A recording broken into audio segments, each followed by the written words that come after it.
Halo, salam jumpa, shalom, salam sejahtera buat kita semua. Kita jumpa kembali dalam pembelajaran agama hari ini. Seperti biasa, sebelum memulai aktivitas, selalu kita awali dengan mengundang Tuhan hadir dalam diri kita, dalam segala kegiatan kita. Kiranya kegiatan kita, segala sesuatu yang kita lakukan berkenan di hadapannya. Hari ini juga saya akan memberikan teks doa untuk kita baca baik dalam hati ataupun nanti kita baca secara langsung. Aku mau menyenangkan-Mu, Tuhan, bentuklah hati ini jadi bejana untuk hormat-Mu, cemerlang bagai emas murni. Tuhan, ku serahkan hatiku, semua ku berikan padamu. Minggu lalu kita sudah membahas tentang panggilan hidup membiara. Hari ini kita akan membahas tentang panggilan karya atau profesi.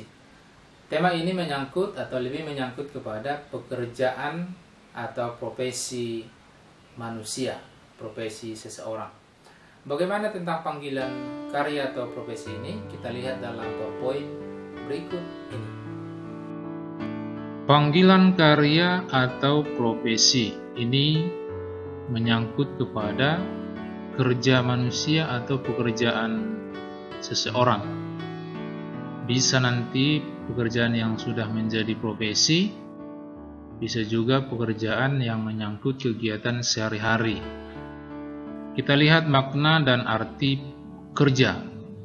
Arti kerja sendiri adalah setiap kegiatan manusia yang diarahkan untuk kemajuan manusia, baik kemajuan rohani maupun jasmani, dan sanggup mempertahankannya. Itulah arti kerja. Kemudian kerja juga memerlukan pemikiran. Pekerjaan merupakan keistimewaan makhluk yang berakal budi, sebab hanya manusialah yang dengan sadar dan bebas dapat mengarahkan kegiatannya kepada suatu tujuan tertentu. Tentu ketika binatang atau makhluk lain kita lihat mencari makan, itu bukan dorongan dari akal budinya tapi karena instingnya. Maka manusia ketika melakukan pekerjaannya itu bersumber dari kesadaran dan kebebasannya. Kemudian kita lihat makna kerja. Makna atau dari segi ekonomis atau makna atau arti dari sisi ekonomis. Bekerja dipandang sebagai pengarahan tenaga untuk menghasilkan sesuatu. Itulah salah satu makna bekerja. Kita lihat dari hasil ekonomisnya secara penghasilannya. Kemudian kita lihat makna dari sosiologis. Usaha untuk memenuhi kebutuhan sendiri sekaligus juga mengarah kepada pemenuhan kebutuhan masyarakat. Maka ketika manusia bekerja, itu selalu menyangkut manusia yang lain ataupun lingkungan di sekitarnya. Jadi sosiologi itu tentu kita sebutkan interaksi satu dengan yang lain. Kemudian dari sisi makna antropologis, kerja memungkinkan manusia untuk membina dan membentuk diri dan pribadinya. Seseorang dipandang juga kadang dari pekerjaannya, seseorang dinilai juga kadang dari pekerjaannya. Kemudian kita lihat tujuan kerja. Tujuannya yang pertama mencari. Apa kira-kira maksudnya? Mengembangkan kehidupan jasmaninya dan mempertahankannya. Jadi nanti kita ulang, mencari nafkah. Artinya mengembangkan kehidupan jasmaninya dan mempertahankannya. Jadi tujuan pertama tentu untuk memenuhi nafkah manusia atau memenuhi nafkah seseorang ketika dia melakukan pekerjaannya. Kemudian orang bekerja untuk memenuhi kebutuhan hidup, untuk memperoleh kedudukan serta kejayaan ekonomis. Maka ketika kita bekerja, tentu selain kebutuhan hidup, juga untuk mendapatkan kedudukan. Kedudukan ini juga nanti menyangkut kepada kejayaan ekonomis. Jadi kejayaan kita sebutkanlah kekayaan atau harta yang diinginkan oleh setiap orang. Kemudian memajukan teknik dan kebudayaan. Dengan bekerja orang dapat memajukan salah satu cabang teknologi atau kebudayaan. Kalau kita bandingkan dari dulu, kemajuan teknologi di bidang pertanian contohnya itu sangat berkembang. Kalau dulu orang bekerja dengan alat manual seperti cangkul, sabit, dan lain-lain, kita lihat sekarang semua dengan mesin. Jadi teknologi berkembang karena tuntutan dari pekerjaan. Kemudian yang berikutnya adalah menyempurnakan diri sendiri. Dengan bekerja, manusia lebih menyempurnakan dirinya sendiri, ia menemukan harga dirinya. Jadi seperti tadi kita sebutkan, ketika pekerjaan seseorang itu layak atau bagus atau terpandang, maka ini juga menyempurnakan dirinya sendiri. Maka ketika seseorang ditanya ketika kecil, apa cita-citamu? Pasti yang diinginkan adalah suatu pekerjaan yang dipandang orang itu sangat baik. Atau katakanlah misalnya, kalau anak-anak pasti akan lebih banyak mengatakan, saya mau jadi dokter. Itu salah satu pekerjaan yang kita lihat atau di masyarakat adalah pekerjaan yang dikagumi atau katakanlah disenangi banyak orang. Berikutnya adalah arti dan makna kerja menurut ajaran gereja. Kita lihat satu persatu makna kerja ini. Pertama kita lihat dari dokumen Konsili Vatikan kedua. Kerja disebut sebagai partisipasi dalam kegiatan Sang Pencipta. Maka ketika kita bekerja menurut dokumen ini, kita juga ikut berpartisipasi, berperan dalam mengembangkan ciptaan Allah. Jadi kita sudah diberikan akal budi atau manusia diberikan akal budi untuk ikut mengembangkan ciptaan yang sudah diberikan oleh Allah sendiri. Kemudian kita lihat dari dokumen Centesimus Annus, ini dari ajaran sosial gereja. Jadi menurut dokumen ini, melalui kerja manusia dengan menggunakan akal budi dan kebebasannya menguasai bumi dan menjadikannya kediaman yang layak bagi dirinya. Tapi di sini selalu ditekankan, menguasai itu bukan untuk membumi hanguskan, menghabiskan, menguras habis-habisnya, bukan. Menguasai bumi juga terarah nanti kepada merawat, melindungi, dan melestarikan bumi. Kemudian kita lihat hubungan antara kerja dan doa. Kita sebutkan dengan istilah ini, saya kira kita mengerti maksudnya, ora et labora. Ora itu dalam bahasa Latin berdoa, kemudian labora itu bekerja. Jadi artinya bekerja dan berdoa, bukan sambil berdoa ya. Bekerja sambil berdoa itu bukan atau kurang tepat. Tapi yang benar adalah berdoa dan bekerja. Ora et labora, berdoa dan bekerja. Doa dapat menjadi daya dorong bagi kita untuk bekerja lebih tekun, lebih tabah dan tawakal. Maka selalu disampaikan melalui motivasi-motivasi, kerjakanlah doamu dan doakanlah kerjamu, supaya keduanya itu menjadi satu kesatuan yang mendatangkan hasil bagi manusia. Doa dapat memurnikan pola kerja, motivasi dan orientasi kerja kita. Ini juga tentu ya, ketika ketika manusia memohon kepada Allah untuk memberikan kenyamanan, kesehatan, dan lewat pekerjaannya atau rezeki lewat pekerjaannya, maka manusia juga dalam doanya dan pekerjaannya selalu terarah kepada Tuhan. Kemudian doa dapat menjadikan kerja manusia mempunyai aspek religius dan adikodrati.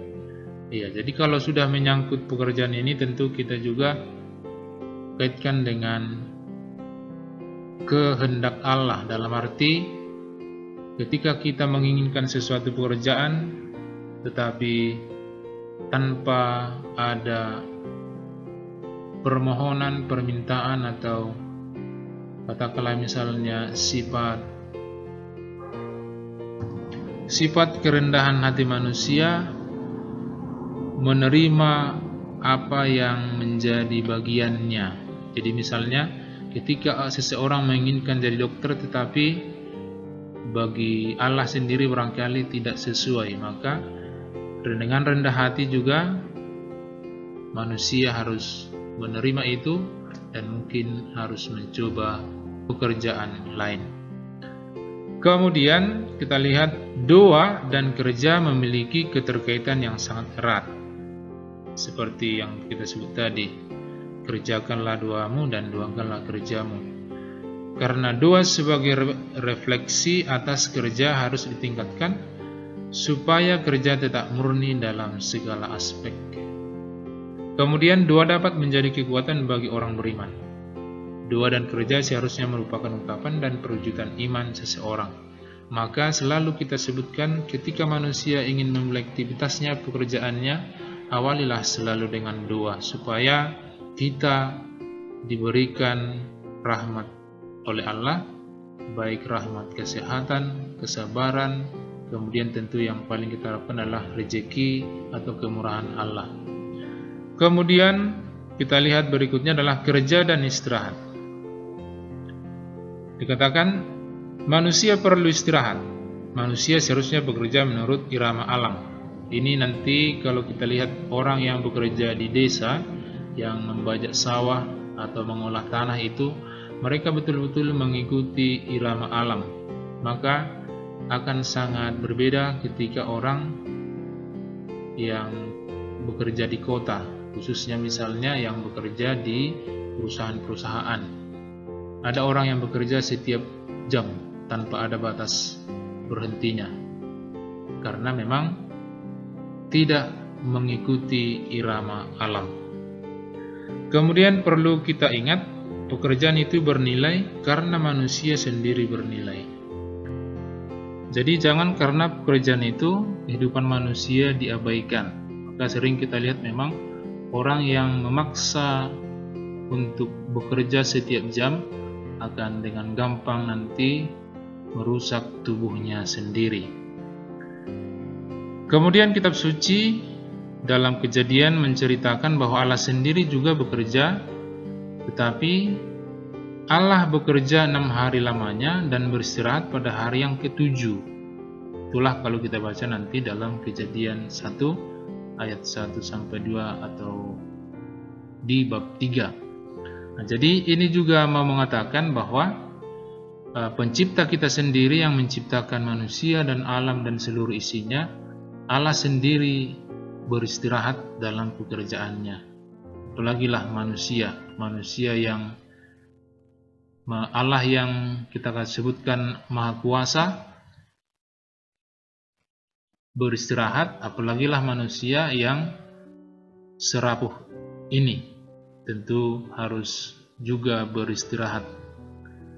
Kemudian hari ke-7 merupakan hari istirahat dalam kitab suci atau menurut Kejadian tadi. Hari ke-7 disebut menjadi hari Sabat untuk Tuhan. Maka jangan melakukan suatu pekerjaan. Nah, jadi tentu ini untuk kita orang beriman juga kita sebutkan kalau hari Sabat kita saat ini atau untuk orang Kristen dan Katolik, hari Sabat kita adalah hari Minggu, di mana kita beristirahat dari pekerjaan dan kita berfokus untuk merayakan hari Tuhan. Itulah kalau kita kaitkan dengan kitab Kejadian. Kemudian ada 3 kewajiban manusia. Pertama, kewajiban bekerja, kemudian kewajiban beristirahat, dan tentu kewajiban melindungi mereka yang harus bekerja dalam ketergantungan. Maka ketika kita, contoh misalnya, ketika nanti kita menjadi seorang manajer sebuah perusahaan atau seorang kepala dalam suatu dinas, maka kita juga harus mempunyai kewajiban yang ketiga ini, yakni melindungi mereka yang harus bekerja. Tentu nanti lebih fokus kepada yang diawasinya atau orang-orang yang bekerja di perusahaannya.